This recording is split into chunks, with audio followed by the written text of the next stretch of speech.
score. Touchdown, Vikings. Stephon Diggs, his second touchdown of the night, as they are able to cut into that lead. They go for just one here as it's up and good, and the lead is trimmed down to 10. Bailey now to kick it away after the touchdown. This is taken at the 3. And he'll get it up across the 20 to the 21-yard line. Set to begin their next drive, the Rams offense at the line. Now, there are 2 scores on the plus side. Still time here in this fourth quarter. And Gurley fumbled it. Gurley fumbles the football. It's loose. And the Vikings pick up the football. And he will take this one into the end zone for a Viking touchdown. This defense, Charles, they needed some type of a spark to help get them back in this game. I think they just got their spark. No doubt about it. And, you know, that's all they discussed. How can we get ourselves moving again? How can we get our team going? This definitely qualifies. That'll be taken in the end zone. And the decision to bring it out will cost him about 5 yards as he'll get this only back to the 20. Set to begin their next drive, the Rams offense at the line. A little less than 4 minutes remaining, and the margin for error is small with this slim lead. Operate within your 4-minute offense here, Charles? Definitely. Remember, the 4-minute offense doesn't always correspond to what's up on the clock. What they need to do is play a little bit of keep away right now. Run the clock down. Make sure their opponent doesn't get the ball back. Their dream scenario, get enough first downs and make them eat up their timeouts so the game ends when you're kneeling down with the football. And he takes this up to the 40-yard line before being corralled. It's a Rams first down on a pickup of 10. Back-to-back good plays have him on the move on first down. Goff turns and gives to Gurley. He'll take this from the 40 up to the 45 for a gain of 5. They don't need to run another play here before the 2-minute warning. Let's see if they do it anyway. From the 45 on second down, Goff nowhere to escape, and he goes down. Everson Griffin on the sack, taken to the 4th round back in 2010. What a steal. 3 points separating these two sides with 2 minutes left to go in the 4th. So it's Rams football here as we get you reset. And let's see what they've come up with offensively after having time to talk it over. On third down, they'll run it with Gurley.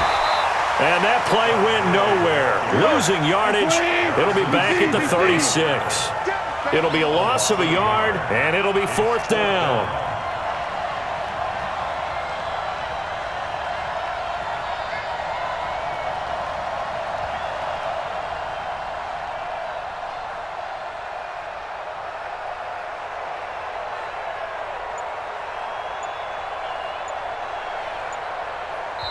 The Rams going to go ahead and use the first of their timeouts as they stop it prior to what will be an important 4th down. Here's Johnny Hekker now as he's on to punt for L.A.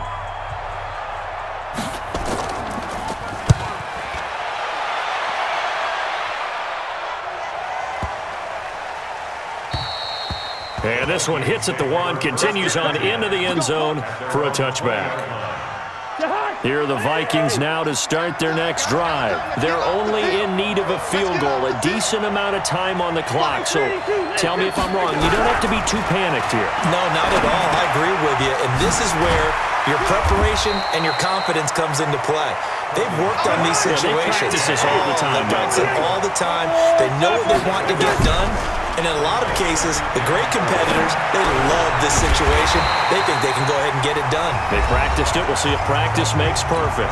The Vikings going to signal for the first of their timeouts as they get the stoppage with just under 50 seconds remaining in the 4th. Cousins to throw. He's going to let it fly. And that'll wind up incomplete. Bold play call there. Now it's 4th down. These are the spots, this stage of the game, where it pays to have speed on the perimeter, doesn't it? It certainly does, and in the second quarter, he may very well run by him, but in this situation, I know as a defender, I'm loosening up a couple of extra steps that allowed him to run with him stride for stride. Back to throw. Open man is Thielen. It's complete. They keep the game alive, at least for the moment, as it's a first down. From the 32 now. Here's 1st and 10. Now Cousins. And that'll wind up incomplete.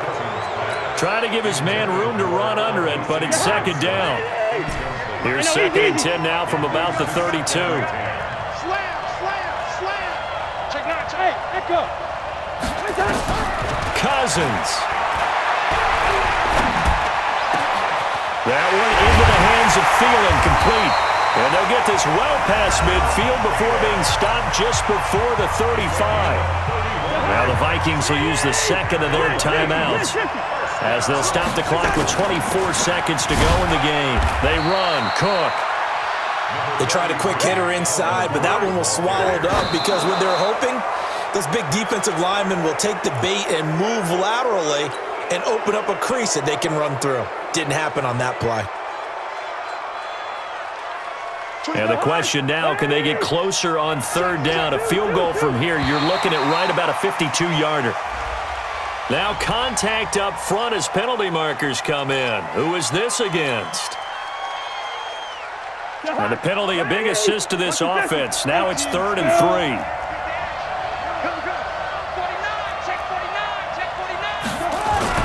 They'll run it. Here's Cook. And an Allen to run. And taking it to the 15-yard line before he's brought down. And, the stadium clock says 0, but the one on your screen is the one that matters, and the officials say yes, it's a timeout with 1 second left to go and a field goal try forthcoming to potentially send us to overtime. And his kick here is good. But now there is a penalty marker on the field, so let's see what this is about. Of course, they have the option, and they choose to not take the penalty. They like the results of the play that they just ran, and they elect to let them stand. So a little teaching moment here. Overtime rules. Remind us how this goes, partner. Okay, so in the past, we had sudden death. First team to score wins, but no longer. Now, if the team receives the ball, scores a touchdown, they win the game. If they kick a field goal, though, or don't score, the other team gets a possession. And after both teams get a possession, then we're into sudden death. First team to score wins the game. Fielded about a yard deep. And a good return as he'll be stopped just shy of the 30-yard line.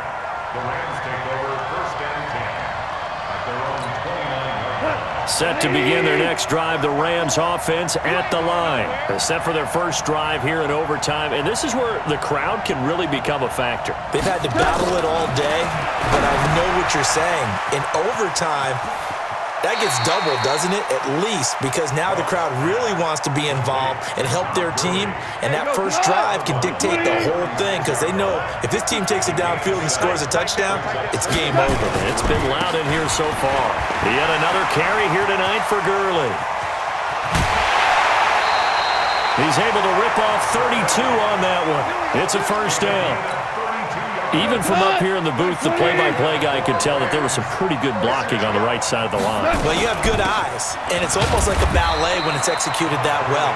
Everyone in the right spot, everyone in sync, everyone hitting the perfect notes. A little more percussion and a lot more bass, I would think, than you get your normal ballet. But at the same time, that was well executed. The Vikings after him, and they get there for the sack.